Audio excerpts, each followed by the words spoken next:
এই ভিডিও লেসনটিতে আমরা Microsoft এক্সেলের backstage view বাটনের ব্যবহারটি দেখব।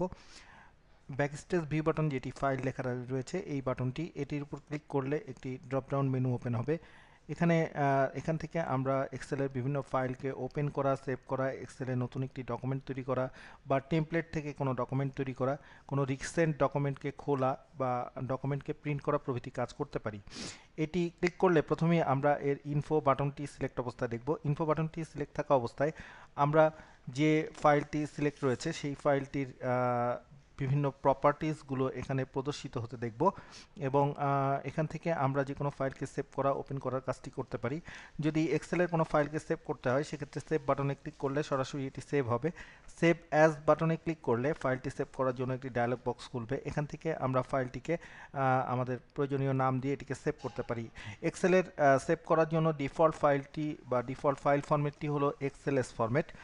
আমরা যখন এটিকে সেভ করব তখন এখানে এক্সেল ওয়ার্কবুক সিলেক্ট থাকলে এটি এক্সএলএস ফরম্যাটে সেভ হবে। আমরা যদি এই ফাইলটিকে পুরনো কোনো ফরম্যাট অর্থাৎ ওয়ার্ড 2010 বা 7-এর আগের ভার্সন যেমন 97 to 2003 ফরম্যাটে ওপেন করতে চাই, সেক্ষেত্রে আমাদের ফাইলটিকে 97 to 2003 ওয়ার্কবুক ফরম্যাটে সেভ করতে হবে। এখান থেকে সেক্ষেত্রে সেভ অ্যাজ টাইপে 97 to 2003 ফরম্যাটটি আমাদের সিলেক্ট করতে হবে। এরপরে সেভ দিলে এটি পুরনো ভার্সনে সেভ হবে। আমরা যদি ফাইলটিকে কোনো ফাইলকে এখান থেকে ওপেন করতে চাই, ফাইল থেকে ওপেন বাটনে আমাদের ক্লিক করতে হবে।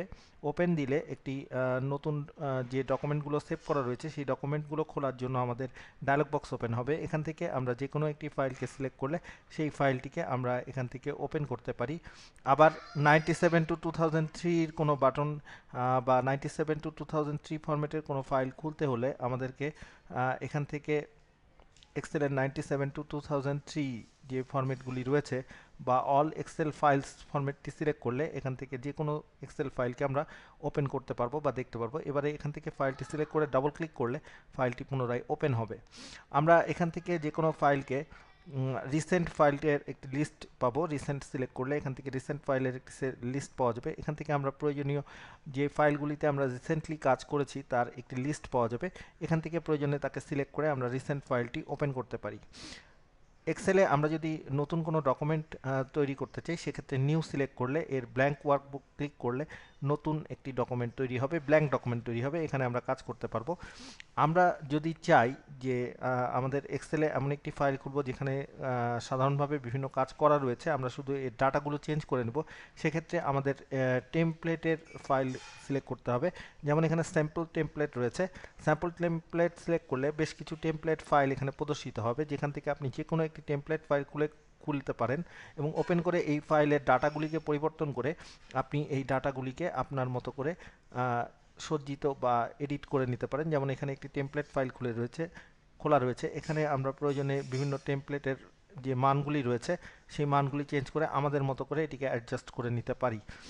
এরকমভাবে টেমপ্লেট ফাইলের বেশ কিছু লিস্ট এখানে আমরা পাবো। নিউয়ে গিয়ে আমরা যদি স্যাম্পল টেমপ্লেটে ক্লিক করি, এখানে বেশ কিছু টেমপ্লেট রয়েছে। টাইম কার্ড, সেলস রিপোর্ট কিংবা এক্সপেন্স রিপোর্ট, এরকম বিভিন্ন ধরনের রিপোর্টের ফাইল কিংবা অ্যানালাইজেশন বা বিল স্টেটমেন্ট প্রভৃতি ফাইল এখানে আমাদের টেমপ্লেট হিসাবে রয়েছে, যেগুলিকে ওপেন করে আমরা কাজ করতে পারি। এখানে প্রিন্ট কমান্ডটি রয়েছে। প্রিন্ট কমান্ড সিলেক্ট করলে আমরা প্রিন্টের বিভিন্ন অপশানগুলো এখানে দেখতে পাবো এবং একই সাথে এখানে ডান পাশে প্রিন্টের একটি প্রিভিউ প্রদর্শিত হবে। প্রিন্টের প্রিভিউটিতে আমরা এখান থেকে প্রিন্ট কেমন হবে তার একটি প্রিভিউ আমরা এখান থেকে দেখতে পাবো এবং এখান থেকে প্রিন্ট কত কপি হবে এবং প্রিন্ট কিভাবে হবে তার বিভিন্ন অপশান এখান থেকে সিলেক্ট করা যাবে।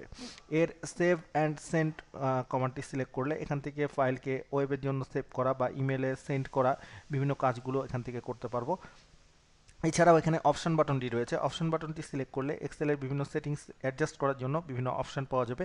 এই অপশানগুলো চেঞ্জ করে আপনারা এক্সেলের বিভিন্ন অপশান চেঞ্জ করে এটিকে কাস্টমাইজ করে নিতে পারেন। এইভাবে ব্যাকস্টেজ ভিউ বাটনটি ব্যবহার করে আমরা এক্সেলে যে কোনো পুরনো ফাইল বা সেভ করা ফাইল ওপেন করা, যে কোনো ফাইলকে সেভ করা এবং অ্যাপ্লিকেশনটি বন্ধ করা কিংবা অ্যাপ্লিকেশন থেকে বের হওয়ার কাজটি করতে পারি।